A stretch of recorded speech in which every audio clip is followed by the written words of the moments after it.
Welcome to the Career Equation podcast and our special episode on how to have real career conversations using the career equation. Most people think that a career conversation is really just about rebuffing awkward questions and requests for more money, but it's so much more than that. And in this episode, we share with you the exact agenda that our clients like Microsoft and Savills use for their career equation conversations that grow performance, mobility, and retention. So look, here is our plan for what you're going to get out of today. We're going to spend some time just understanding and digging into the career equation history, the method and the outputs, so that you can pick these up and really run with them yourself. We're going to set out the exact agenda for a career conversation so that you can try it out.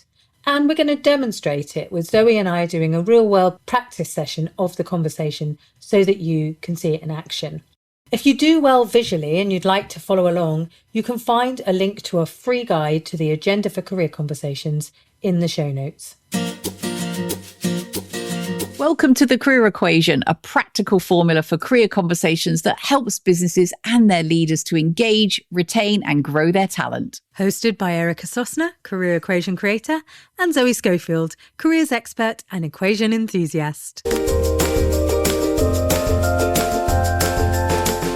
Hi folks, it's Zoe here. Put simply, the career equation is a practical model for a structured way to think about the personal makeup and career design of your team members and colleagues. And when understood, it makes breaking down the components of a thriving career easy to do, and done well, a good career conversation method should be easy to carry out, understand and share with others.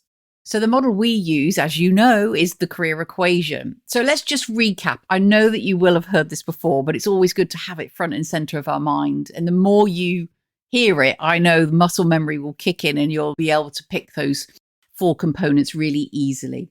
So the first part is we want people to be able to play to their skills, their strengths, their gifts and talents. So that's the first part of the equation. The second part is that we want them to be able to apply those skills, gifts and talents to something that they care passionately about. So we're talking here about the topics they like to be involved in, what gives them energy, what motivates them, those subjects, those problems that they like to solve, those people that they like to be around.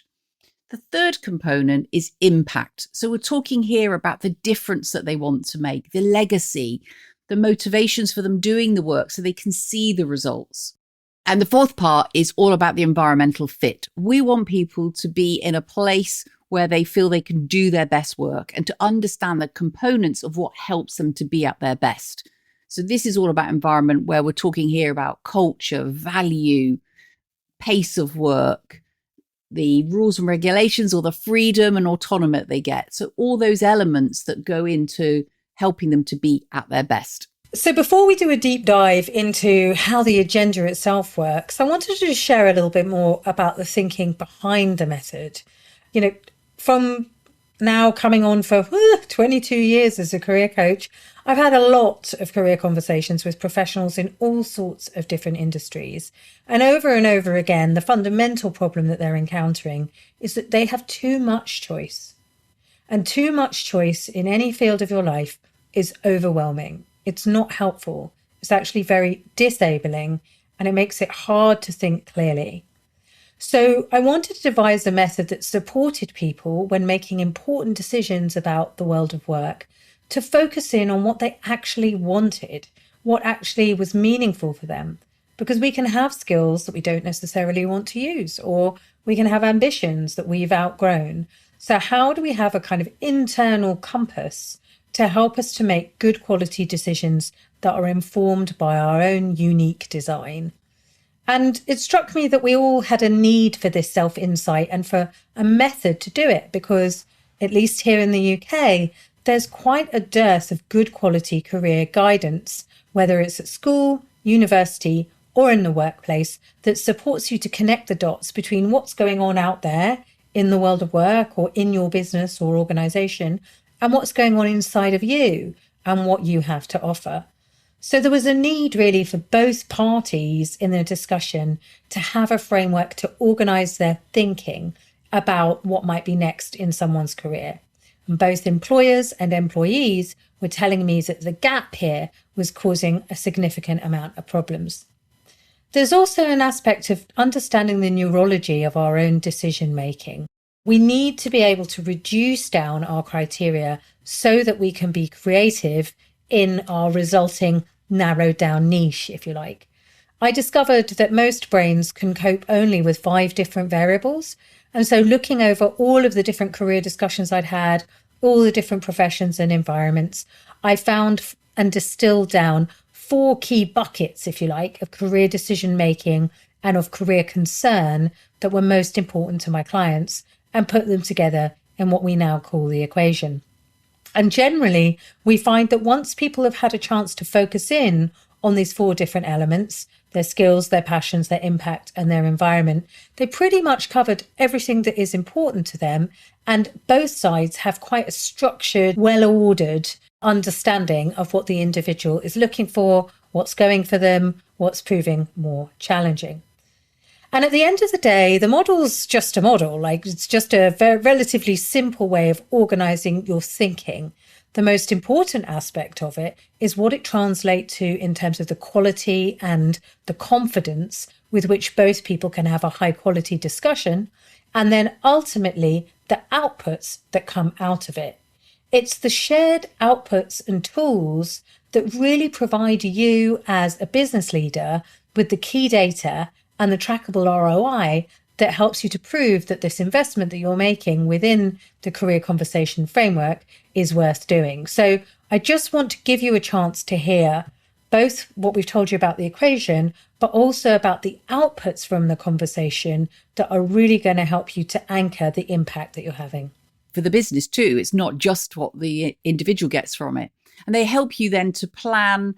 You might build on your skills databases, put in trackable return on investment, and your career conversations as an investment piece. So they really are a valuable tool in your kit bag, if you like. So one of the first outputs that you have is a career design statement. And that's a real concise and specific summary of the key skills, passions, and impact that makes up this person, if you like, the design of this person when they're thriving. And it provides info on how they assess their success and the ideal work environment for them. And this is really, really useful for you to know so you can tailor projects and programs or opportunities.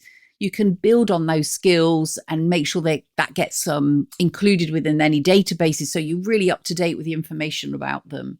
And it's useful for them too to be able to sell their skills. Now, we have an equation builder on the Career Equation website that's free to use. So why not try it out and have a go and see what your own career equation might look like? And that'll really help you to understand how each piece puts together. Thanks, Zoe. And the second output is a career goal.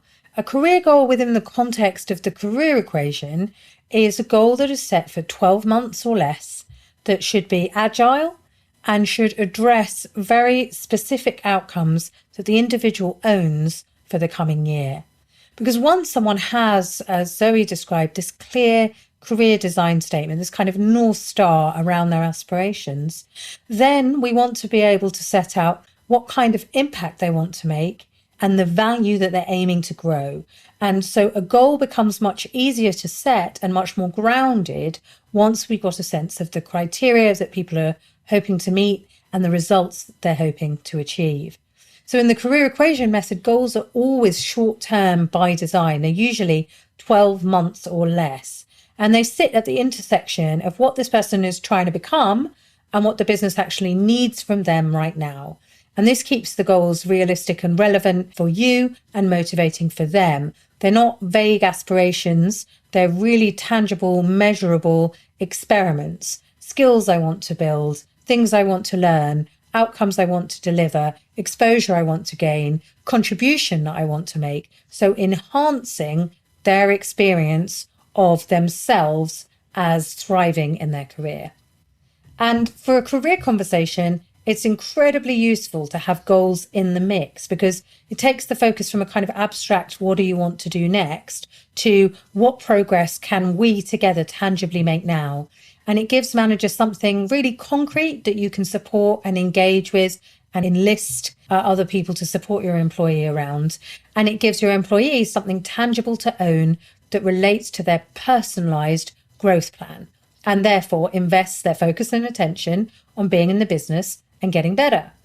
And as their progress becomes visible around the goal, the effort becomes easier to recognize, and the development stops feeling like an abstract performative thing in order to get promoted, and instead about deepening your expertise and your value add. So now career conversations don't end with good intentions and false promises.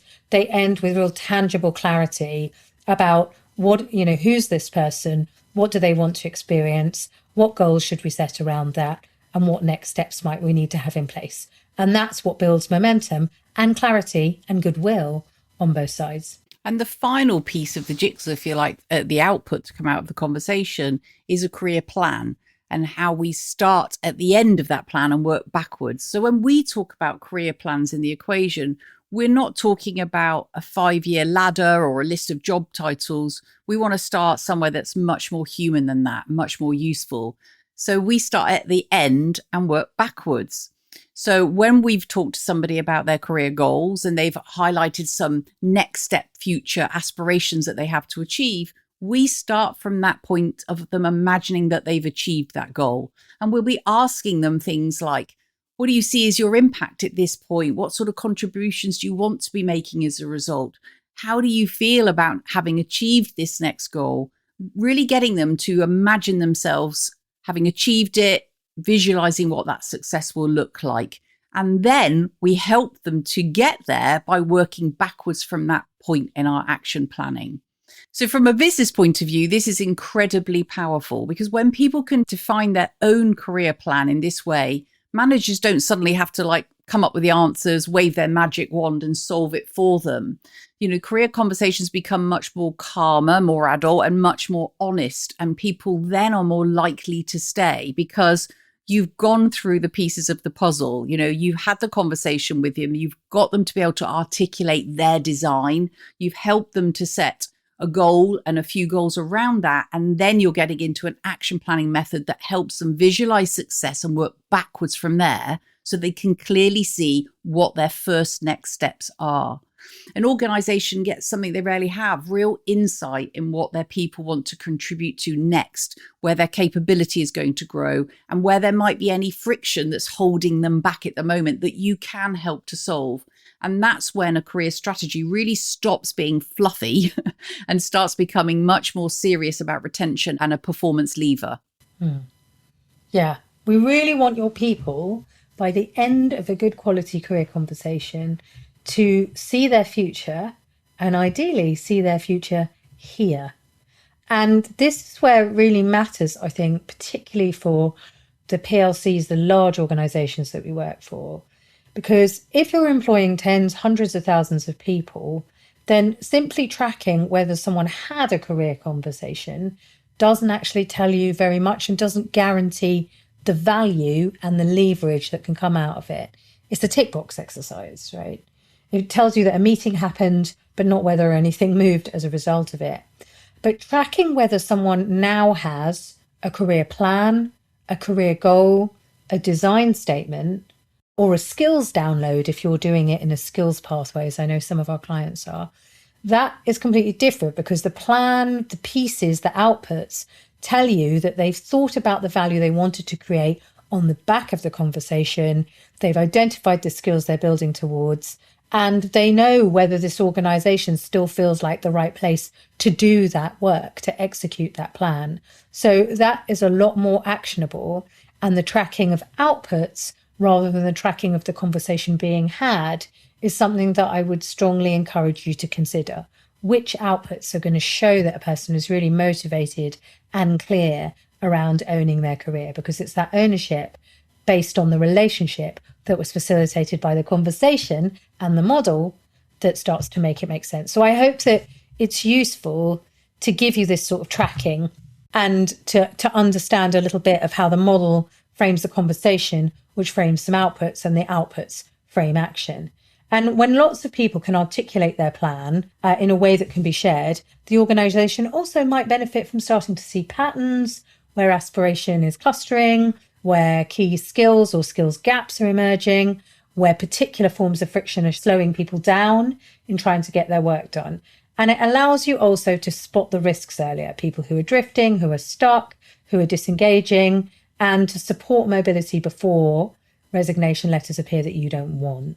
So instead of thinking about careers as something that you just talk about once a year, it actually becomes a set of tools that you can work with. The first conversation is probably always like the most work.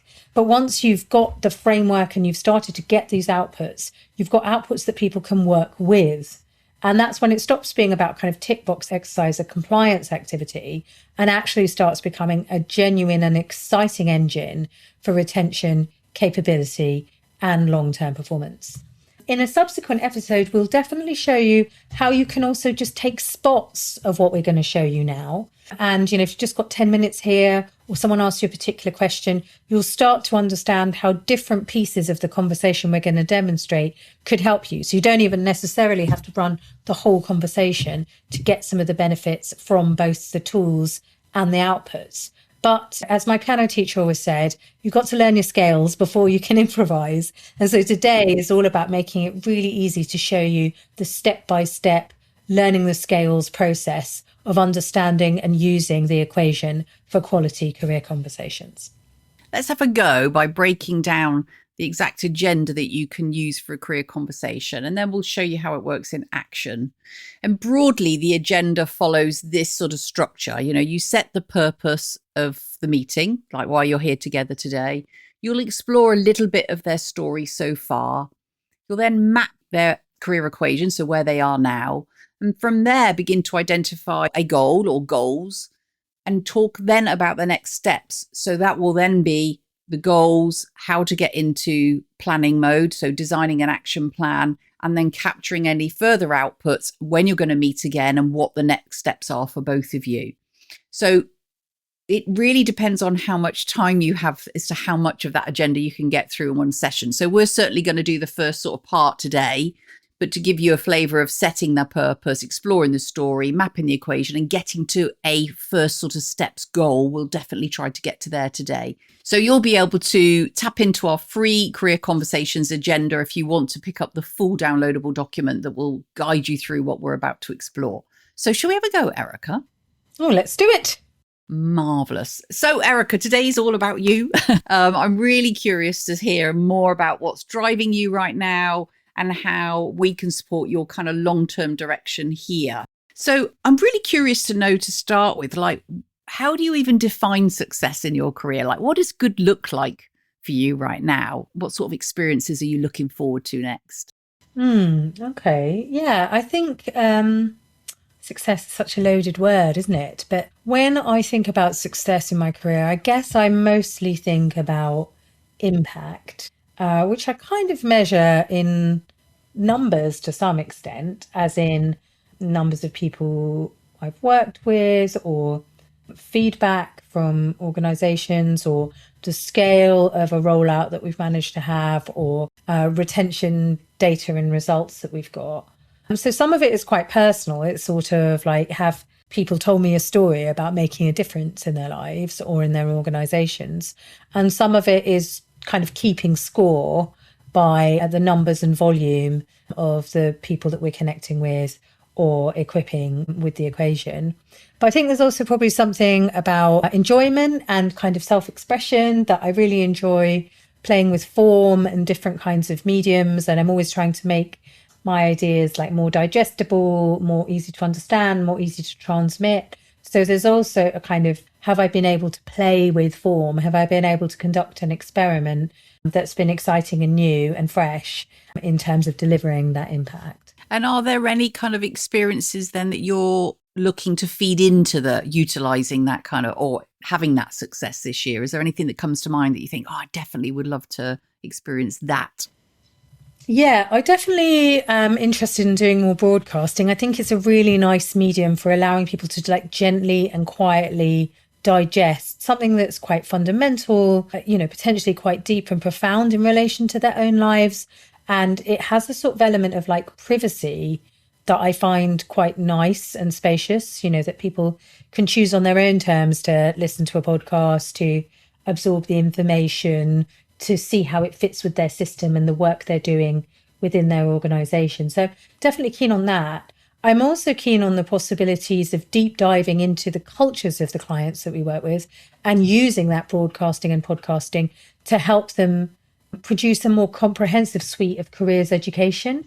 Because what I find is that organizations might get really good at this conversational stuff, but there's still a whole bunch of other rich themes of expertise that they aren't necessarily tapping, like people's career stories, people's career trajectories in that organization, a day in the life of someone in a completely different part of the business. There's a lot of ways that audio could really support and anchor the sort of awareness, general awareness and sense of possibility that people have in organizations. So I'd really like to have the opportunity to do some more internal podcasts that are bespoke, deepening insight within our client organizations. And actually, they sound like they would marry quite nicely together with those sort of success factors you talked about, is more ways of you being able to use that experimentation and exploration that you love doing, but mapping that to what organizations need to help them to dig deeper into their culture and develop pathways of understanding for people in the organization, so everyone gets to hear more stories. So if we think about thinking of this word of stories, like if we think about your story so far and you reflect back over your career story so far, what have been, if you like, the sort of key moments or experiences that have shaped your career?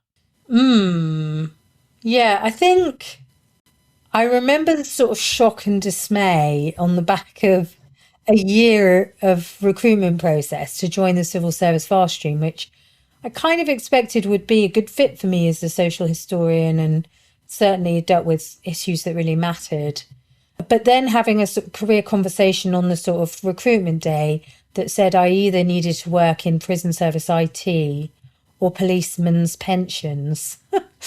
And just the despair when I said, if I don't want to do those, what do I do? And they said, well, then you can't have the job, So I think realizing that what's on the outside and what's on the inside might not marry was like really on a personal level, really shocking and stressful, but I think was really massive in terms of shaping my thoughts on what I do now. Because I was kind of like, how might I have been able to create better alignment, and what questions and insights did I need to have with me that I didn't have at that time early in my career?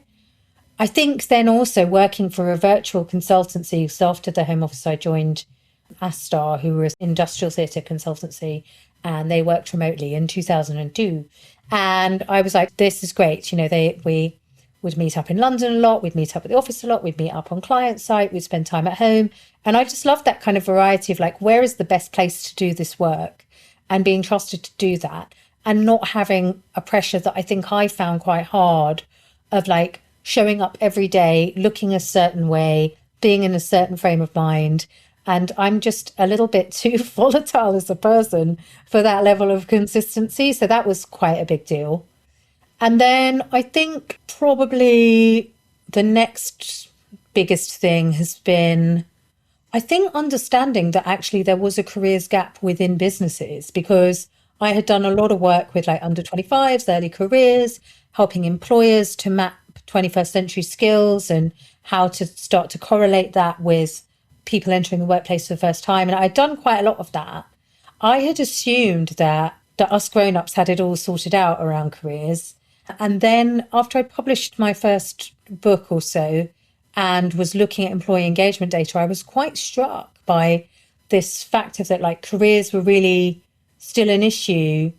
People didn't feel happy or confident about how they would design their next move, whether it's in a firm or beyond, and they didn't have a modality to do that. And I thought I could totally solve that, and I hadn't realized that was a business problem. So it was a really big deal for me actually when I discovered that something that I had been working on for a really long time and felt really passionate around had a place, but that educating to that was going to be quite a lot of work, that like I was kind of innovating in a space where they knew there was a problem, but they weren't sure they liked the solution. And so that was very, that journey of kind of 2018 to 2020 of like, how do you educate experts in the people field about something that they may not yet have seen as an opportunity? So that was really interesting. And it's interesting to see how in the subsequent 5 years, clients have moved from why would I talk about careers with my people, to how do I talk to careers with my people. And I think obviously the pandemic and exponential change within the world of work have contributed to that. But I think I've also been excited to see how that conversation has evolved and how people's receptivity and understanding of the importance of career dialogue for them as a business and for the individuals in those businesses has massively accelerated. So I think those are probably the big ones. And like really demonstrate that kind of arc of discovery, if you like, from learning more about the design of you in the beginning and where you fit and don't fit, to then enjoying the freedom and autonomy of an organization, working much more sort of organically and virtually, and then into like, how do I share that learning and in an educational way with organizations to help solve some of these tricky problems. So it sounds like it's marrying up for you in terms of your own discovery, therefore the arc of what that means to organizations as well. Yeah. If we kind of think about the here and now then, and hone in on your career equation. And when we talk about the career equation, we are talking about understanding your skills, like the skills that you love to use and strengths. We're talking about things that you care deeply about, your passions, if you like, when it comes to your work and what you like to be involved in. We're talking about how you want to make a difference. So very much linked to what we talked about earlier around your success factors, if you like, your measures of how you know you're doing great stuff. And also what your environment, what needs to be in play in order for you to be at your best. I'd love to just spend a little bit of time just thinking about some of those elements and what we can learn and discover about those now. So if you think about when we think about skills and strengths, what would you say that you feel are your gifts and talents, if you like, that you're really good at, that you would really like to capitalize more on over this coming year? Learning about new ways of learning is kind of something that I continue to be like really excited about. So, you know, whether it was learning to design sort of global programs that could be rolled up and scaled, in-person, hybrid, virtual, for like huge businesses, you know, that was big learning tranche for me. And then, you know, digital modalities, hybrid modalities using video and stuff. And I think now it's that question about like, how do I take that ability to help people learn stuff and combine all of the different formats and the idea of both formal and informal learning in a way that really supports people to grasp the idea of the equation and feel confident in executing the conversation. So that skill set of learning about learning is definitely something that's live for me like this year that I really want to continue to improve and feel excited about. I think the other thing is, I think I'm a good communicator and good storyteller and things, but there is always a lot more to learn. And one of the things that I learned when we started the podcast was how different the medium is.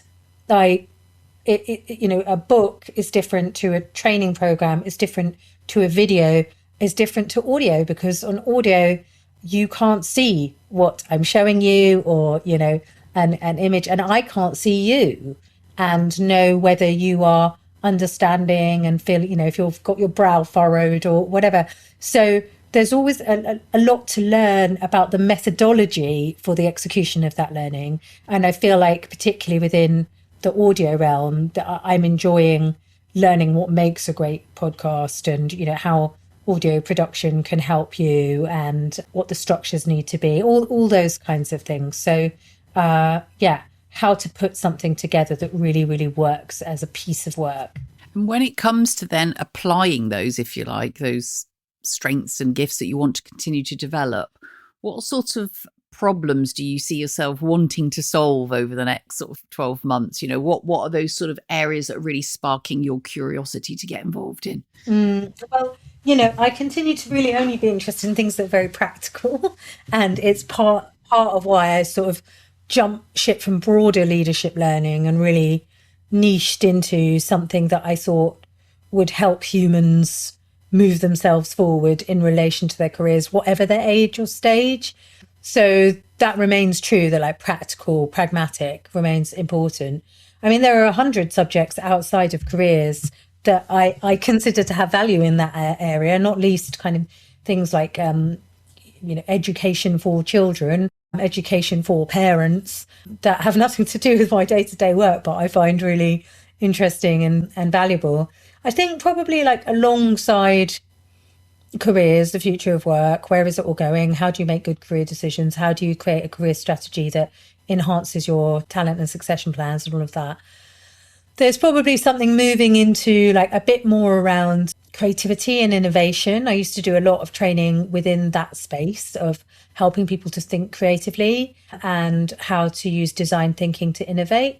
And some of that's really baked into the equation work, but there's lots of it that's still missed out. That's like, if I had more time and space, I would teach people how to think creatively about their careers or how to innovate in relation to, I don't know, growing a side interest to become their core activity at work, that kind of a thing. So yeah, they may be tangential, but sort of related, still within the field of very practical, quite worky, and quite sort of how-to'sy, I suppose. And when it comes then to knowing if you're wanting to deliver like practical work and make sure that that sort of educational piece is very sort of hands-on and valuable, how do you know that you're doing meaningful work? So how will you measure a successful over this next 12 months? How will you measure success for you in terms of whether it's in a day, in a month, in a year? What does that look like?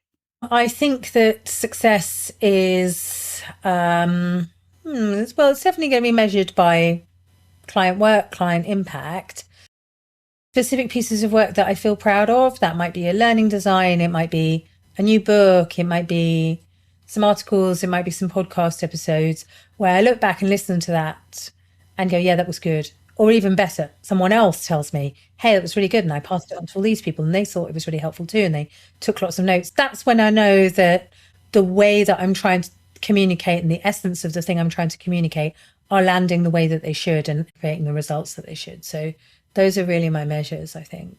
Brilliant. And I'm really aware that, in order for those things to be happening and doing well, utilizing those skills, linking them to what you care passionately about and making a difference can only happen when we're in an environment that really helps us to be at our best. So I'm curious to know for you, what are the conditions that help you to do your best work? Well, I really like to collaborate with people. I know my lane and the things I'm really good at, but I also have a lot of things that I'm not very good at. And so it's great to have that mix up and mash up of different people's talents and enthusiasms who maybe they enjoy the same thing, like educating, teaching, facilitating, coaching, or they care about the same impact, but they may work in a large organization and I may work in a small one, but we're, trying to facilitate the same outcome. So that sense of partnership. And I love working with kind of, clever, interesting people who bring in a variety of different ways of working, utilities, skill sets, ways of thinking about things. So I feel very lucky when that happens. Because of my disabilities, like realistically, the sort of opportunities to kind of travel to do work are much more challenging. Like I still like doing them and I would, keep inviting me to Dubai, people. But I also have to kind of manage slightly differently my energy and people's expectations about how I will be and what I might need. So all of that environmentally has become a boring but important kind of consideration for me. And I think I still like sort of do my best work when things are relatively free of politics, where people can be transparent and straightforward with me, where we have fun, where we work informally, and where feedback is thoughtfully but also freely given. I'm not someone who's afraid of developmental feedback. Like I really appreciate, especially if I'm in some way impeding something or making someone uncomfortable, I would much, much rather know. So a sort of feedback rich environment is really helpful for me. I'm not very good when things get confusing and where politics becomes the job. And that's part of the reason why I don't work in large organizations full time. The work is fabulous and the resources are amazing, but I have always found it very confusing when there is a whole other job to do about like managing and influencing. I'm much better on a kind of straightforward, thought leadery, consultative basis. So I think that will probably, that autonomy and ability to kind of have the overview and ask difficult questions and things like that without it impeding your career path, I think is useful to me and is very useful to my clients. Okay, so in this point, folks, if Erica and I had more time, we could then spend a bit of time actually pulling out those critical pieces from her equation into a career design statement. And we might do that if we had longer. So do take a look at that through the downloadable document that you can use.